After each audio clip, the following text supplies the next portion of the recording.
Hi there, it's Jen from modernmedicinelady.com and the Empathic Mastery system, and happy day 21 of the Activate Her Challenge. Now, the Activate Her Challenge is a challenge that a bunch of women I know are doing because Calandra Martin, who is a branding specialist and social media strategist, has invited us to participate in a challenge, which was to jump on board and to record a live Facebook Live every single day. And you can hear my cat, Lyra, meowing because I'm actually in my home right now because I'm about to jump on and do some cooking. But I wanted to talk about the fact that holiday season has just started and we are about to dive into it. And I've created a kit with all of the strategies and tools and ideas that it's taken me 35 years of my life to figure out about how to manage the holidays so that you are not pulling your hair out by the end of it or finding yourself going home and spiraling into some self-destructive behaviors because of all of the stuff that is happening, especially generally when we're visiting with family members. And so for some support and for a lot of, I think, really rockin' tips and tools, go to holidayhelpforempaths.com. You can go sign up, get the kit, get some support, and just hopefully it will give you some help. And hi there, Lorraine, good to see you. So I wanted to go over a couple things today that are, I think, particularly important when it comes to strategies for navigating the holiday season, so it's not just a total mess. Because I think that for a lot of us, we come from families where you have different people with different opinions.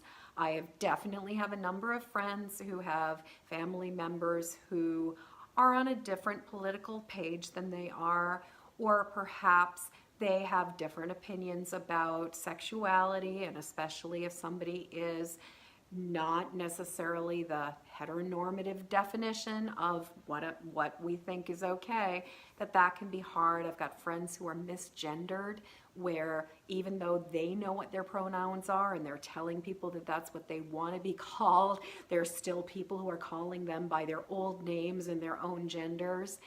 And it can be really, really hard to show up in a family setting and suddenly find yourself listening to stuff that you made the decision to let go of a really long time ago. Not to mention if you're surrounded by, hey there Joanne, welcome. Not to mention if you're surrounded by people who are not empathic. And sometimes who even don't understand it at all, and who have a tendency to say things like, oh, you're overreacting, you're just making this stuff up, oh, just suck it up, why do you have to be so sensitive, why do you have to worry about this stuff? And all of this stuff can be really stressful. And if we're not conscious of this, if we're not thinking about all of this stuff, we can end up showing up at a family gathering, or even sometimes at, the frenemy gatherings, and find ourselves doing things like eating that extra piece of pie, drinking more alcohol than we might want to drink. If you're around people who partake of herb and stuff like that, maybe getting more stoned than you had been hoping to get. But just all of the ways that, especially when we are feeling overwhelmed already, we are vulnerable to self-soothing, and we are vulnerable to turning to things that make us feel safer and make us feel better. The problem with this is that in the short term, something like an extra glass of wine, an extra piece of pie, an extra, toke on a joint, all of these things can feel okay in the moment. But in the long run, they wear our systems down even more. They make us even more vulnerable and susceptible. And they also lower our inhibitions and lower our ability to filter the information that is coming through, and especially to actually filter what we are saying to people. So we're more vulnerable to getting into conflicts. We're more vulnerable to sort of like jumping out and saying, you are so full of shit, I can't even begin to tell you. And to put us in a situation where later we are feeling remorse, we are feeling frustrated, we're feeling overwhelmed. Maybe if we drank too much, we're feeling hungover, or if we binged or ate too much, we're feeling bloated and miserable. If we eat foods that we have sensitivities to, then often there's digestive distress and stomach pain and all of that fun stuff. So there's a high price to going into a difficult family or frenemy situation where you and a gathering without really thinking in advance about what's involved in it. And so one of the things that I think is really important is just simply starting by thinking about who are the players in the game at the party you're going to, especially when it comes to family and you're aware of it. Now, granted, there may be some kind of random party that you're going to where you have absolutely no idea who's going to show up. And in that particular case, I think it's more about just going in protected and with a plan, an entrance plan and an exit plan. But when it comes to going to a family gathering, it's really helpful to think about who are the people who are the most likely to sidetrack, sort of like pull you aside and take you hostage for a little while. Who are the people who are the most likely to act out, maybe get drunk, be disruptive, do something really provocative. I know of this one situation where in this one family gathering that I had heard about, where basically the mother-in-law of somebody that I know every single time, basically in a family where there are different political views, will just drop this bomb on the table and go, so what do you think about the president? And the problem with that is that some people won't take the bait, but some people will. And it can really make a lot of stuff disruptive and challenging.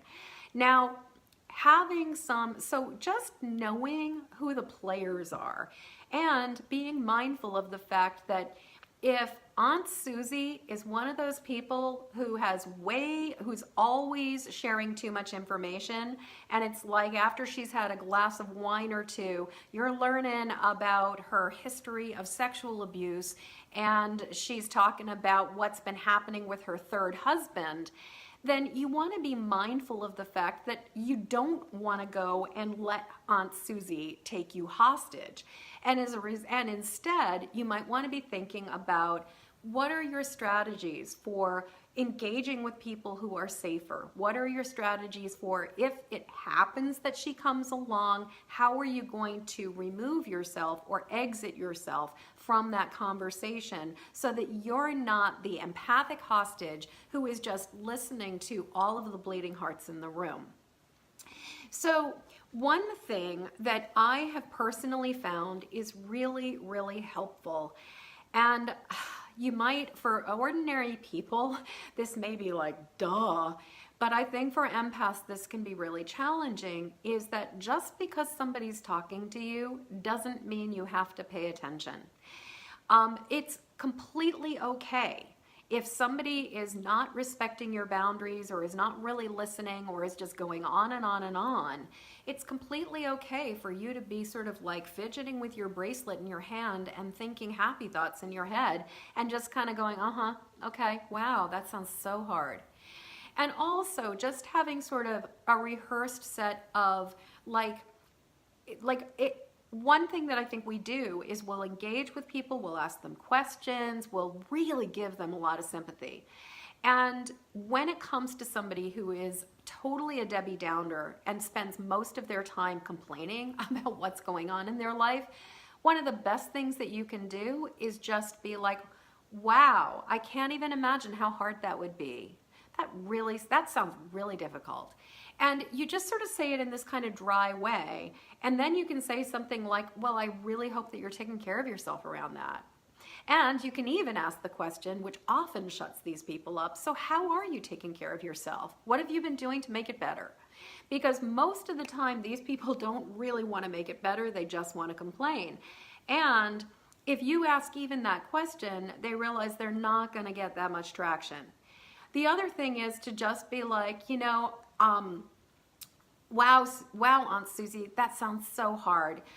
You're just going to have to excuse me right now. I'm sorry, I really need to run to the bathroom. And then instead of going back to her and putting yourself back into the hostage situation, then go find somebody else to talk to. And Susie can go take somebody else hostage. It's not your job to be the person to take care of them. Which actually leads me to a question that I want to ask you, because I was thinking about this. And I was thinking about, do you expect somebody else to fix you? And I'm not being facetious, and I'm not trying to be snarky. I'm really serious. Like, if you think about it in your life, I mean, maybe there was a time when you were really little where you hoped somebody would fix you, but seriously, especially when it comes to what you know are your growing edges, what you know are the things where you're like, I really need to fix this. This is something I definitely need to deal with. This is getting in my way. It's a problem. How would you feel if somebody came along and was like, I'm going to fix you? You know, I've decided this is a problem that you're having and I'm going to make it better for you. If you're like me and you're like most of the people that I know, I'm kind of imagining that the idea of somebody trying to fix you causes you to bristle and causes you to feel like, ugh, stay out of my business. This is my stuff and I'm trying to sort it out and I'm trying to figure this stuff. Okay. So let's just imagine, if you guys can give me some thumbs up. Yeah, you work on it yourself, Lorraine. Absolutely. And, if you think about this, and I sincerely believe it's our responsibility to take care of our own shit. We can ask for help, we can ask for support, but when it comes to changing our life, I sincerely believe that it's our job to do it. I also believe that from my own personal experience, you gotta fall on your face. That people telling me what's going to work is not nearly as effective as me falling flat on my face and going, wow, that really worked well. Not. And changing it and making lasting changes. I watched this video this documentary on Netflix a while ago about Tony Robbins called I Am Not Your Guru. And it's a really interesting documentary. But there's this one scene where Tony basically, this woman is in this screwed up relationship, and it's definitely a mess. And Tony basically takes her phone, and in the middle of this massive seminar where I'm sure people have spent, probably upwards of $5,000, $6,000, $7,000 to be there for the weekend. I don't actually know exactly what he charges, but I know it's many thousand.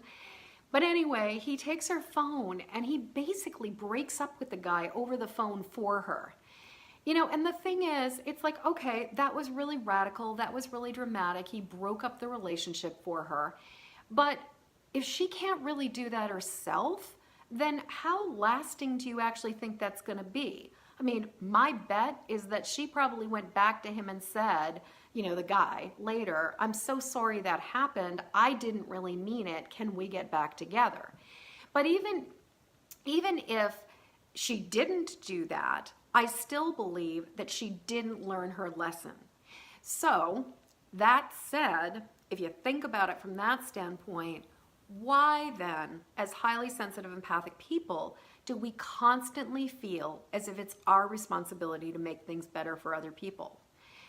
It's on one hand, we see our responsibility for our own life, but I think one of the things that we often get sucked into is this idea that it's our job to care for people, that it's our job to fix things for people, that it's our job to feel the feelings for people and to process the stuff that they cannot process themselves, and that when somebody's aching, when somebody's hurting, when somebody's having a hard time, that we sometimes care more than they do. And so I just want to offer that as you go into the holiday season. And if you're like me, you're going to have certain people who are going to show up who are hot messes and who are struggling and who are going through some difficult stuff.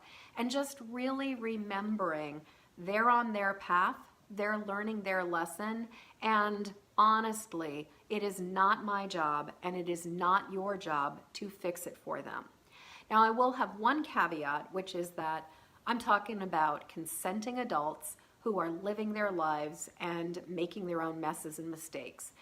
When it comes to children who you have a legal or spiritual responsibility to, so I'm talking like you're a guardian or you've been elected as their godparent, like that you have a consensual, contractual relationship to take care of these kids, then you can intervene. Then it is appropriate to try to fix things or to make things better because they're minors and you have been entrusted to care for them until they're old enough to do it themselves. But other than that, not your circus, not your monkey. Serenity is worth so much more than engaging in the drama.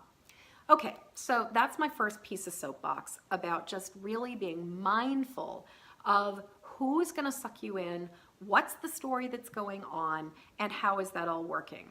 Now, second strategy, which is really helpful, is once you've assessed who's coming to the party, what's going to be happening, and who are the safe people as well as the challenging people, then you also want to think about what's your time limit? Like how much can you tolerate being at the party before you're going to max out? And thinking about what is your strategy for arrival? When are you planning to get there? And also, what's your exit strategy? Now, we're really lucky because Bob is our excuse. Bob basically, and if you haven't been on videos before, then you may not have met our awesome pug Bob, but we have Bob the pug, and he's over on the couch over there. But Bob needs to be taken out. Bob needs to be taken care of. And we usually are the ones who travel a couple hours to get places. So the thing is that we have a reason that we need to get back on the road at a reasonable time. So we are thinking about the strategy, and we're basically going into the event with the awareness that we're going to be at it for a while, and then there's going to be a period at which we know we need to start winding down, and we need to get on the road and get home. Now, one of the things I've discovered is that it's really helpful not just to think about exactly when you're going to leave, but actually to be thinking about, depending on the people and what it's like, anywhere between 30 to 60 minutes before you're heading out the door for how you're going to let people know that you're wrapping up and you're getting out of there. So you can basically start doing your exits, start doing your goodbyes, and start doing your wrap-ups anywhere between, like I said, 60 to 30 minutes, maybe 15 minutes, depending on the kind of family you've got or frenemies you've got, where you can, and I will just say, if you're going to a frenemy party, why? Like, seriously, why? There's no reason to go be with people that you are either you are not related to, and you also don't like. So, like, if you are feeling like it's your responsibility to go be around people who are basically like jerks, and that's the nice way because I'm trying not to swear so much, I would really invite you to ask yourself, why am I doing this? And what would be a better strategy for next time? So really thinking about your exit strategy and thinking about planning for, okay, I've got a half hour left here and I need to just start winding up, saying goodbye and doing these things. And having a reason to say, we gotta go, gotta take care of the dog, or gotta go grocery shopping, gotta do this, gotta do that. Bye-bye, great to see ya, love ya, out of here. So that is the second strategy that I think is incredibly important. The third strategy that I think is incredibly important when it comes to dealing with family and dealing with holidays and everything is being mindful of what you are eating, and if you have food sensitivities, if you are not somebody who can just go and have a free-for-all and eat whatever without it having consequences, it is imperative that you bring snacks in your purse. It is imperative that you bring something that you know you can eat. Many years ago, I had probably the worst food family gathering experience of my, and it was completely, you know, that saying, your poor planning does not constitute my emergency, although it was my poor planning, so it did actually constitute my emergency. But my birthday is on Christmas Day. And so not only do we celebrate Christmas, but we also celebrate my birthday.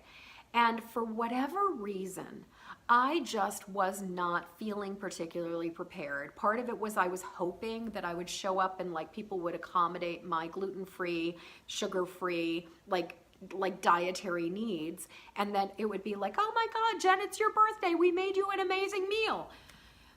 That was wishful thinking.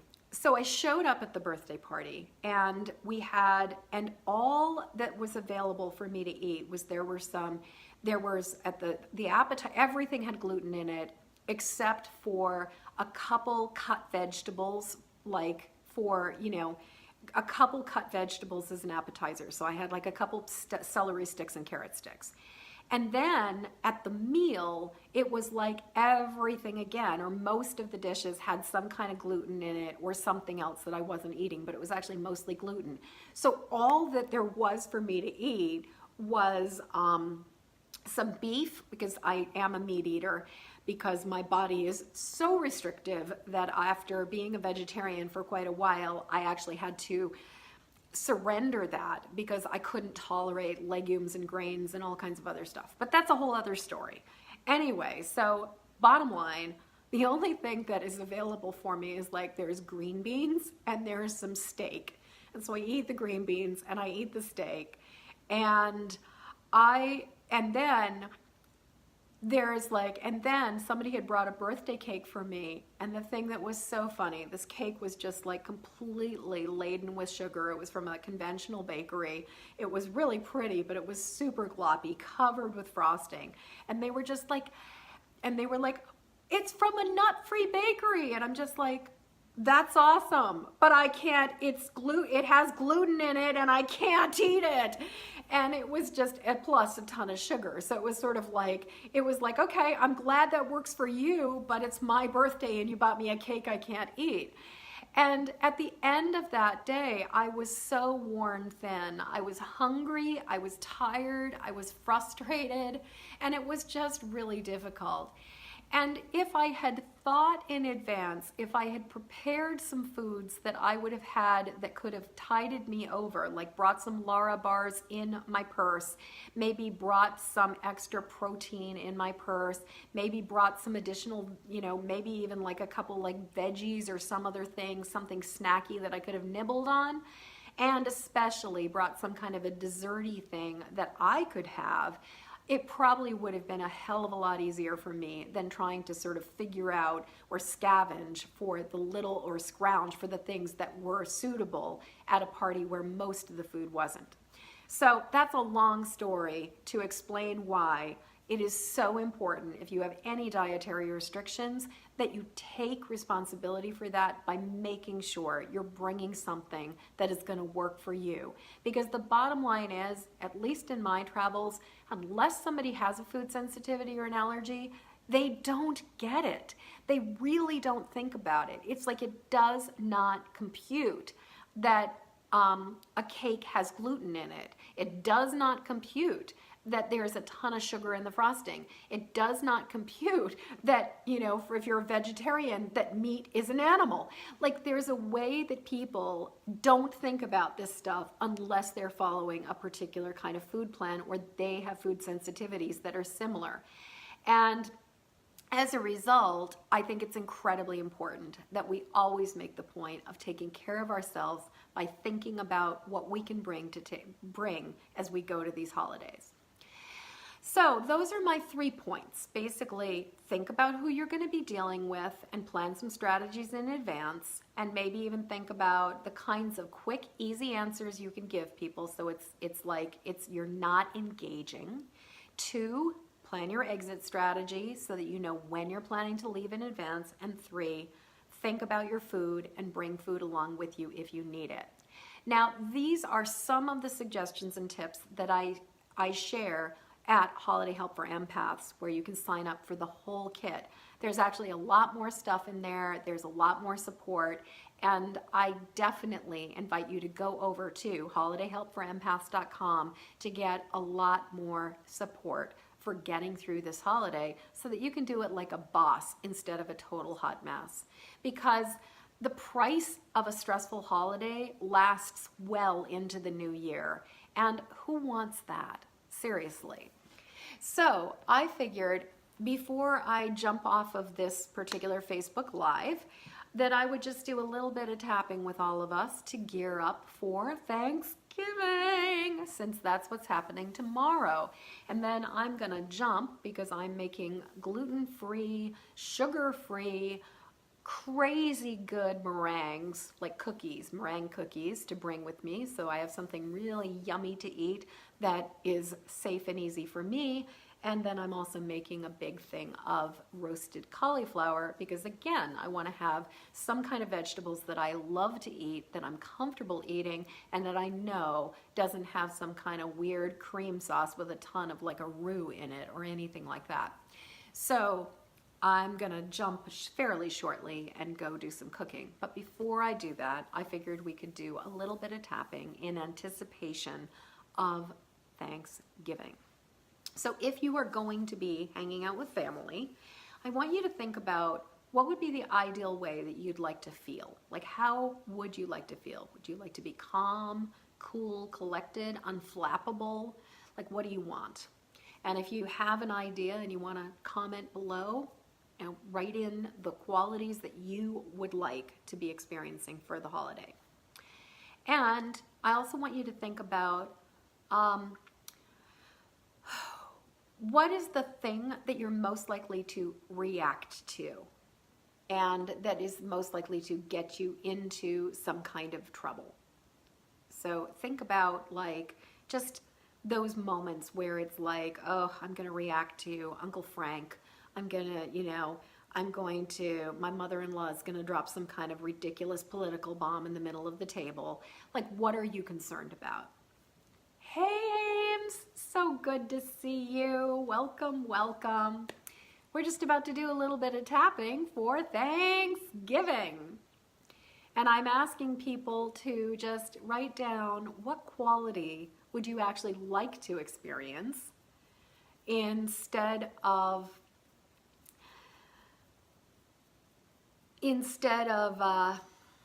the stress that so many of us do experience with the holidays.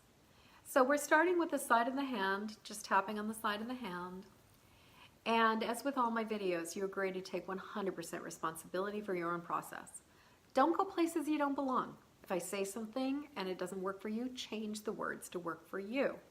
And if you notice you're feeling really activated and triggered, then I invite you to stop talking, slow down your tapping, and just let yourself breathe and tap, and just allow yourself to unwind by tapping, and just let yourself decompress, because tapping is powerful for decompressing as long as we just let ourselves do it enough. One of the things that can get in the way for some people is that they stop before they're done. And being thorough with tapping is one of the things that really makes it work. Okay, so side of the hand, even though tomorrow is Thanksgiving and I'm going to be surrounded by family. And there are some people that I know I will enjoy. Hopefully that's true for you guys too. And there are some people where it's going to be harder. So I'm just acknowledging that now. Thinking about the situations in particular that may be stressful.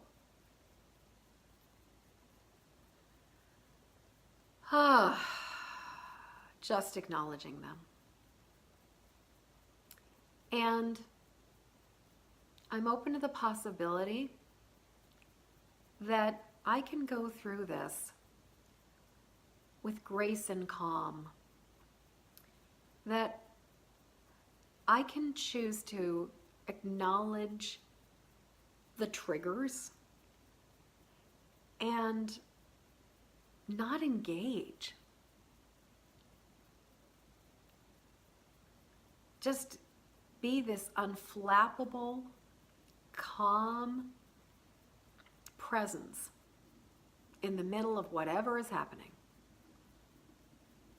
And be mindful of things like food and alcohol and any other kinds of ways that I might try to numb myself or run away.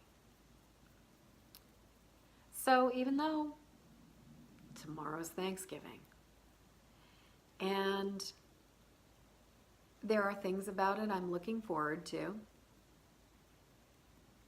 hopefully. And there are things that I can imagine might be really stressful. So I'm just taking the time to acknowledge the stress now and address it in advance. So when I'm there, I don't have to react. I don't have to engage. I can just leave the drama wherever it is. I don't have to take that serving of problem pie. I don't have to engage and worry and listen and care when so-and-so, whoever it is, starts sharing their tale of woe. Yeah, sucks to be them. Yeah, it's really hard for them. And the truth is, there's nothing I can do. They're the only one who can make a change. And if they're not willing to do it, why should I put more effort into making their life better than they're willing to do? The most important thing for me is claiming my serenity, is staying balanced and being a beacon for light, for love, for compassion in the middle of it all. So even though I'm going to the holidays, tomorrow's Thanksgiving,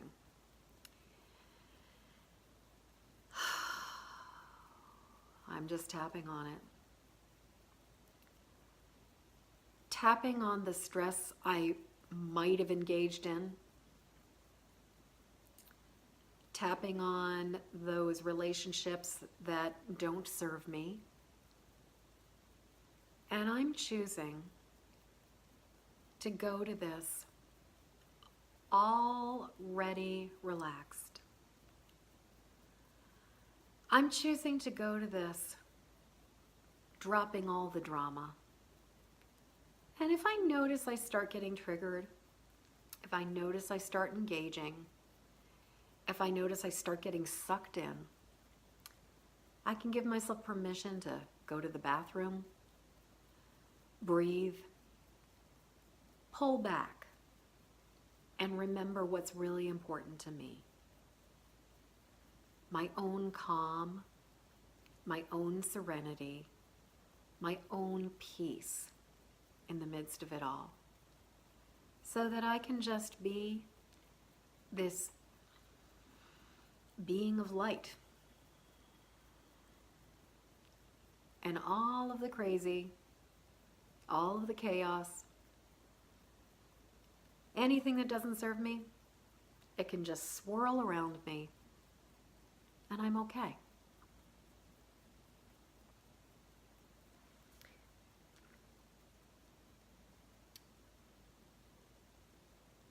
Just anticipating the stress,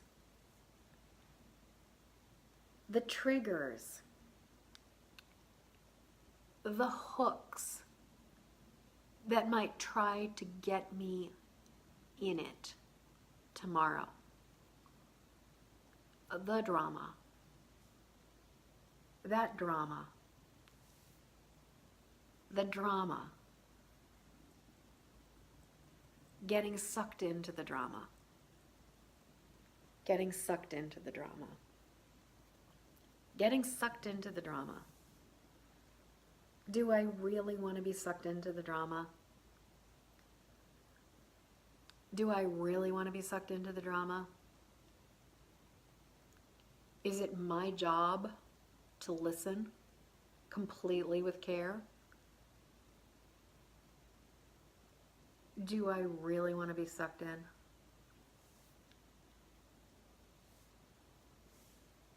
Just thinking about the places where I could fall, the places where I could get sucked in, the people that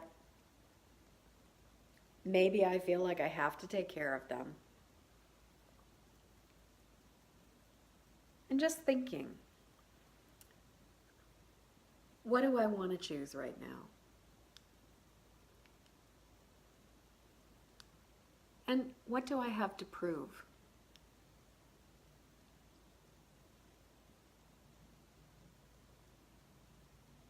I could go in with an agenda,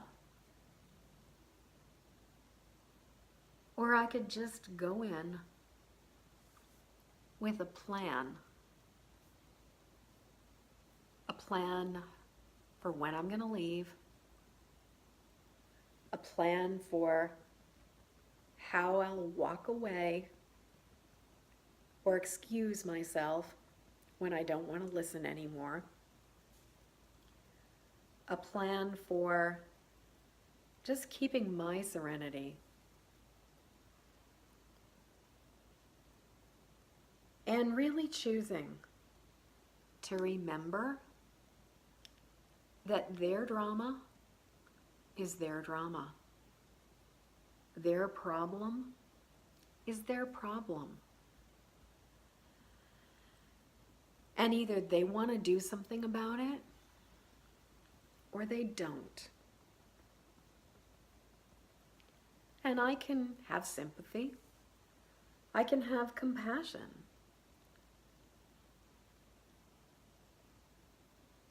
But it's not my job to fix it, especially if they're not willing to fix it.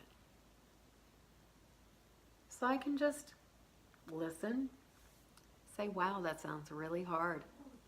I'm so sorry you're going through something like that. How are you taking care of yourself? What have you been doing to deal with it?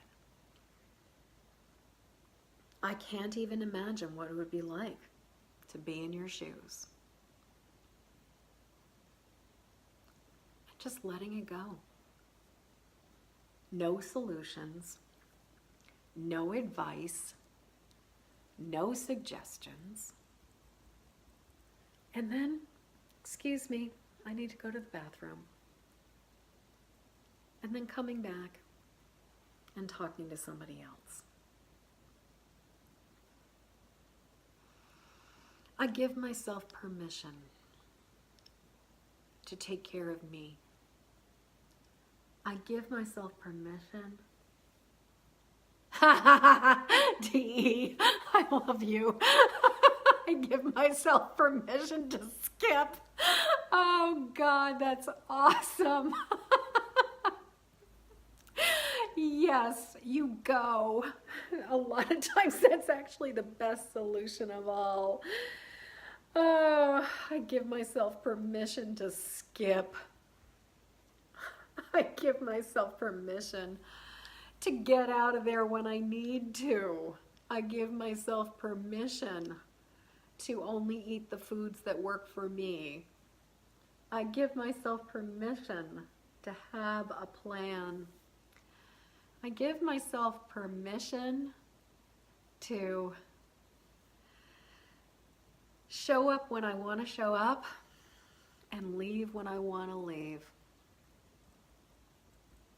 I give myself permission to take care of me. Because their problems are their problems. Their lives, their choices are their choices. My life and my choices are mine. And yeah, sure, maybe some of them are drinking to excess. Hey there. Lisa, so good to see you. We're just doing a little bit of tapping to prepare ourselves for family on Thanksgiving so that we can drop the drama and we can really allow ourselves to just stay like in the eye of the storm, calm, cool, collected, and grounded. No matter how it is, no matter what it is, I get to choose. I can be calm and collected in the eye of the storm. I hold my light. I hold my love. I decide who I engage with. I pick my battles. I pick my conversations. I pick who I actually give my care to. And I notice if I'm feeling drained. I notice if it feels like something is depleting me. And I can excuse myself. Go to the bathroom. Do some tapping. Ask somebody to go outside and go for a walk. Go help in the kitchen. Clear the table. Wash some dishes. Focus on how I take care of me and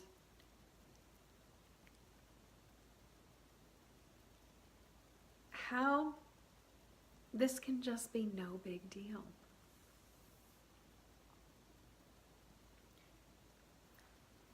So even though, now we're going to do is we're just going to tap in our intentions for the holiday. So even though tomorrow's Thanksgiving, and we're going into the holiday season, I choose to put my needs first. I choose to listen to my inner guidance and my gut and do what works best for me. Sometimes that may mean not going at all. And sometimes that may mean going and leaving early. And I'm just choosing to go and show up and let myself remain unfazed, unflappable, calm, compassionate, but mostly just still and centered within myself. So even though we're just kicking off the holiday season, I give myself permission to do what works for me.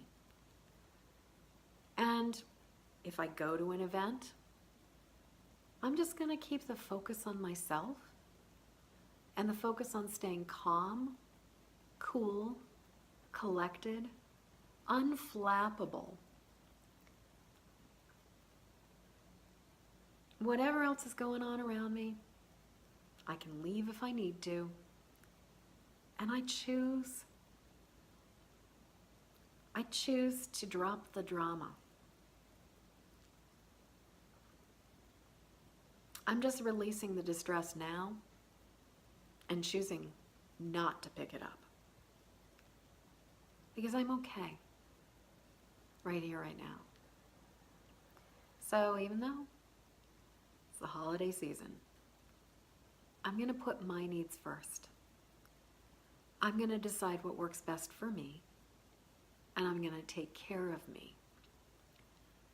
And especially lay low, not engage in the extra triggers, not take the bait for those times when somebody's trying to get a rise out of me. But instead, just be unfazed. Remain calm. Remain grounded. Dropping the drama and focusing on what really works for me and holding that light within me, holding that space for kindness and compassion, but also just unflappable. I can be compassionate and loving without getting sucked into the drama. And I'm okay. And I deserve to put my needs first.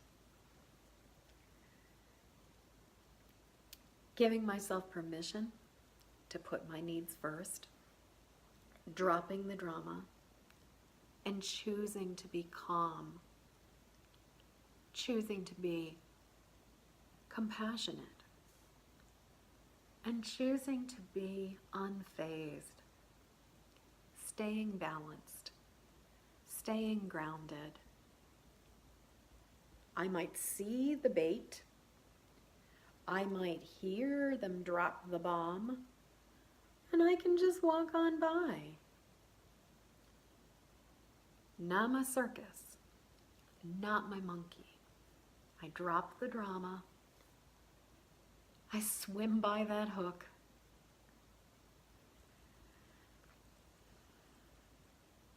walk past the bomb,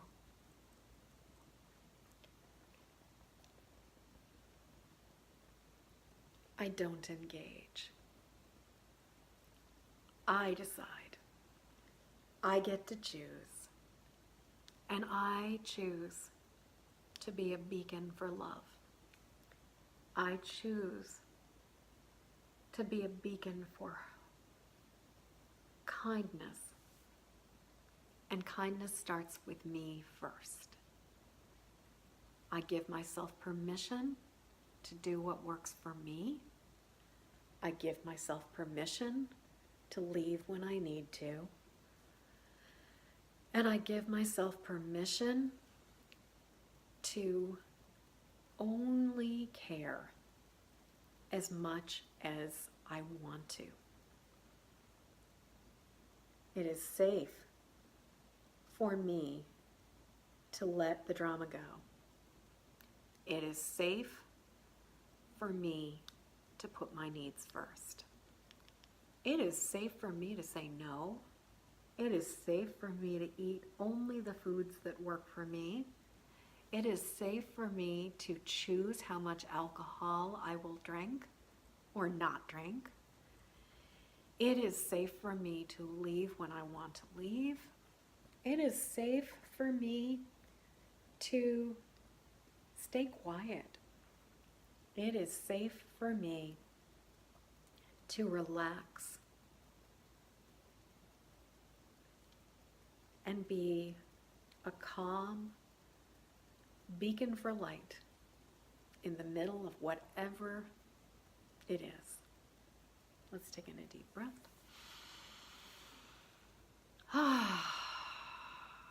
Well, I feel a lot more like sparkly and grounded and delicious right now, which is going to give me the ability to really put so much like calm, loving kindness into my meringues and even my cauliflower. So thank you so much for being here. Thank you for tapping along with me. I am hoping that you have a really easy, sweet, and gentle holiday tomorrow, as well as a sweet and gentle holiday season. And I definitely want to invite you to go check out holidayhelpforempaths.com. I have a whole kit there with all kinds of tools that I have just started sharing, only some of them here on this video, and you can get a lot more help and a lot more support by going over there and getting that. So go to holidayhelpforempaths.com to get more support for you, and I will be eternally grateful for your help to get this video out into the world. So please like it, please share it, please pass it along to other people who find it useful. And especially if you are part of light working groups and you're part of empathic groups and you know people who could really benefit from getting some support going into the family holiday season, please, I would be so grateful for your help to share this with other people who would find it useful. So DE, such a delight to see you. I'm so glad you're taking care of yourself and you are staying home. I am grateful that even though we're not staying home, that it will be low-key, and that with my parents at the age they are and at the level of dementia that they're suffering from, I know that sadly there are only so many more Thanksgivings that I get to share with them. So it's kind of a bittersweet thing of knowing that, you know, even if it's kind of crazy in some ways, it's you know, it's kind of like this is the crazy that we get for only so much longer. So Amy, so good to see you. Love you so much. And yes, I will be seeing you so soon for the awesome sound healing. And just such a delight to be with all of you this evening. And now I'm going to go and make meringues, which, by the way, if you've ever made meringues using the Swiss method, where you actually use a double boiler and you have your egg whites getting steam underneath it, so they're getting a little bit warmed up. Dude, that works like a charm. Anyway, in case you're wondering, so much love. Thank you so much for helping me get this out into the world. And by the way, if you haven't already done it, please like my Facebook page. And also, at the very top, there are like 3 little tiny dots that you might see on this video.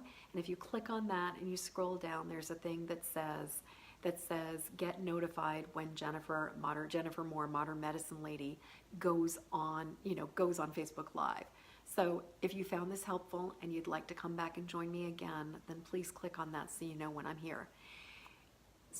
That's pretty much all I can think of to say right now. I am wishing you guys such a wonderful holiday, and I will be back tomorrow at some point in time. I may end up going early, although actually considering how early we have to get on the road, I probably am actually going to end up coming back around late tomorrow evening as I wind down, unless I actually do like, you know, live from the holiday kind of quickie Facebook Live. But I will be back tomorrow, and I love getting questions from you guys about how to manage being highly sensitive and empathic. Please don't hesitate to write a comment below and say, Jen, oh my God, how do I deal with this? Or send me a private message asking me questions, or, you know, you can drop me an email. Any way that you want to reach out and let me know that you are curious and you'd like me to cover a topic. And by the way, at some point, not tomorrow, I will do the neti pot demonstration that I promised a couple people.